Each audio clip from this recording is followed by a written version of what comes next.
देखिए, जो सेबी का ऑर्डर है वो बहुत वाइड है और सेबी के ऑर्डर में जो भी लिखा हुआ है वो बहुत सारी चीजों को कवर करता है। तो प्राइमा फेसा आंसर कि you can not access capital market.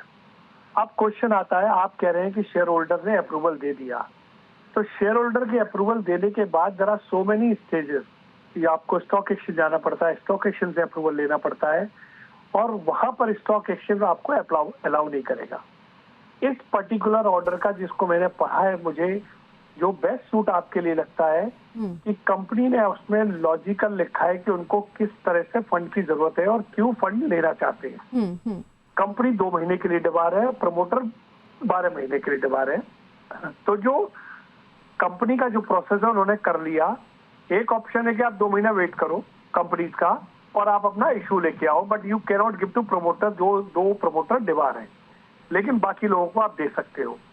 दूसरा ऑप्शन है कि अगर आपको बहुत अर्जेंसी है तो you can go to set, and in the set on the basis of various category, various prima facie issues और logical answer that company requires fund and company can not wait for 2 months और some other reason, SAT can give interim stay also, or SAT can give and allow you to raise capital subject to various conditions.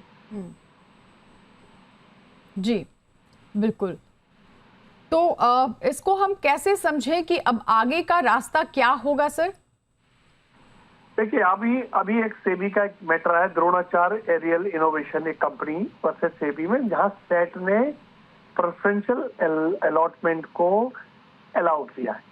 आप उस order का base बना के set में जा सकती है कंपनी, और कंपनी सेट को रिक्वेस्ट कर सकती है कि whatever condition you will impose we will follow and we want to bring out this issue. This issue is not for the benefit of the promoter, this issue is beneficial for company and company के basis पे, because large share holder number is there, उनके benefit के लिए है, इसलिए वो allow कर सकते हैं।